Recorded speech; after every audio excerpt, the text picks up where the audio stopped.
एक मित्र ने पूछा है कि मुझे सर्वाधिक भय लगता है अपयश से। इसका क्या कारण है और कैसे निवारण हो?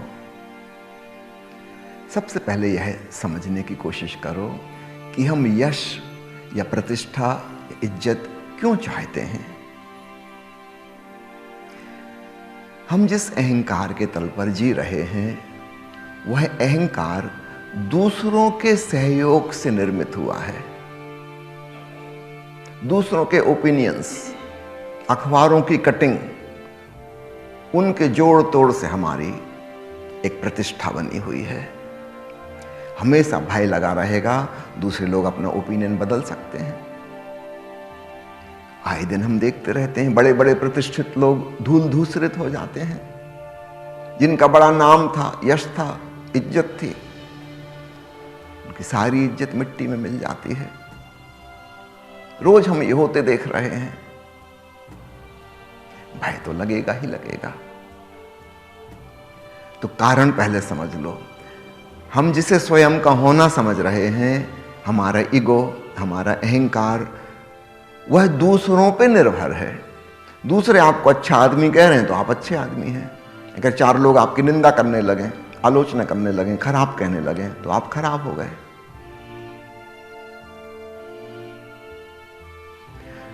चार लोग आपको सुंदर कहते हैं तो आप सुंदर हैं।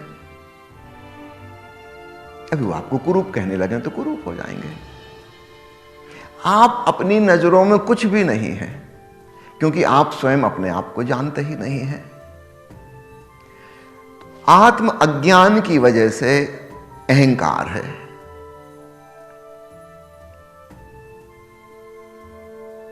इस बात को पकड़ना, चूंकि हम स्वयं को नहीं जानते तो हम इस अहंकार को, दूसरों के ओपिनियन को ही अपना होना समझते हैं। हमें अपने वास्तविक स्वरूप का कुछ पता नहीं।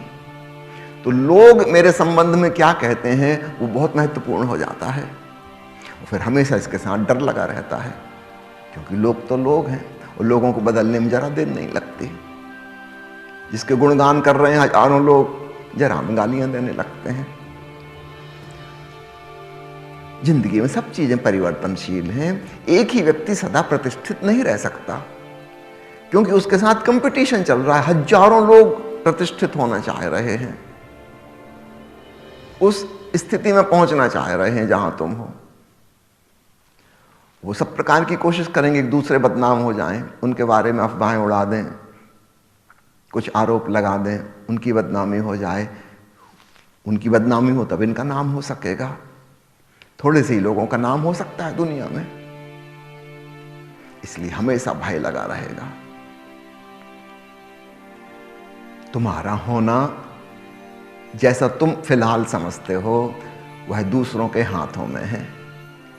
तुमने जो अपनी प्रतिमा खड़ी कर रखी है, मूर्ति, वो अब गिरी कि तब गिरी।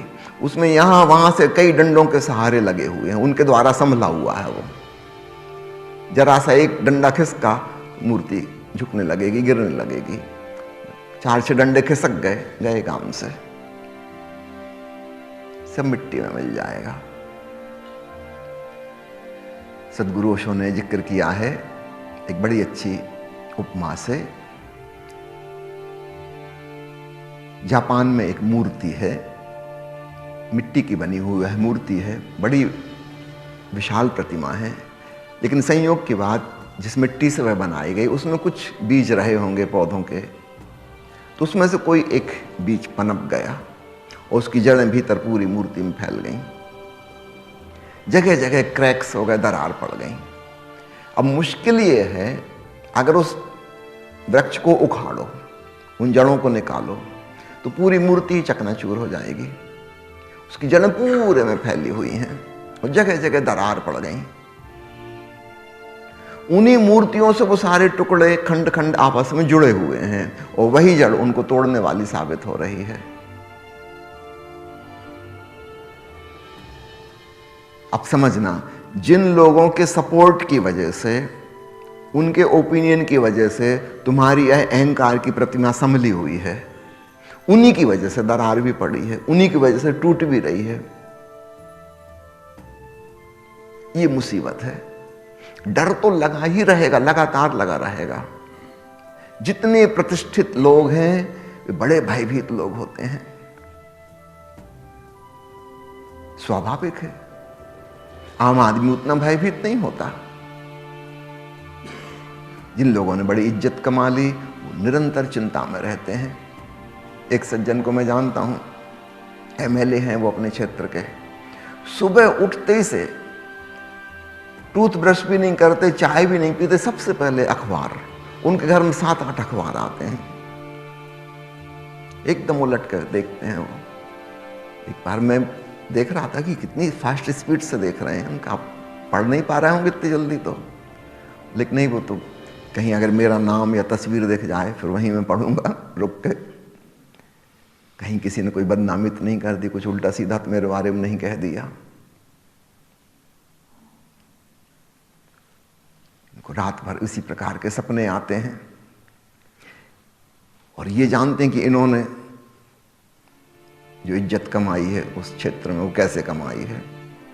दूसरों पर झूठे आरोप लगा लगा के उनको बदनाम करके ये चुनाव जीते हैं। 2-4 लोगों पर उन्होंने केस चलवाए थे जो उनके विरोधी पार्टी के थे, उन पर मुकदमे चलवा दिए थे, बिल्कुल झूठे आरोप। अब कोर्ट में तय होने में तो 10-15 साल लगेंगे, कौन सही कौन गलत। तब तक तो उसकी बदनामी हो गई, अब उसको तो वोट मिलने वाले नहीं, ये जीत गए। और 10-15 साल बाद जब पता चलता है कि वो निरपराध था, तब तक लोग भूल भाल चुके होते हैं कौन, मामला क्या था, किसको याद रहती है। इनको पता है ये किस तरकीब से जीते हैं चुनाव। इनको यह भी पता है कि इनके प्रतिद्वंदी भी वही तरकीब अपनाएंगे। चोर चोर मौसेरे भाई, सभी राजनेता एक ही थैली के चट्टे बट्टे, वही चालें, वही तरकीबें, वही षड्यंत्र एक दूसरे के खिलाफ लगा रहे हैं। भय तो लगा ही रहेगा। यह हुआ कारण। अब आपने पूछा है कि इसका निवारण कैसे हो। खूब अच्छे से समझना, जब तक तुम स्वयं को सीधा सीधा ना जान लोगे, दूसरे की आंखों में बनी झलक नहीं, दर्पणों में बना प्रतिबिंब नहीं, सीधा आत्म साक्षात्कार, सेल्फ नॉलेज, जब तक वह आत्मज्ञान ना घट जाए, जब तक तुम आत्म प्रेम और आत्म सम्मान को ना जानो, तब तक डर लगा ही रहेगा।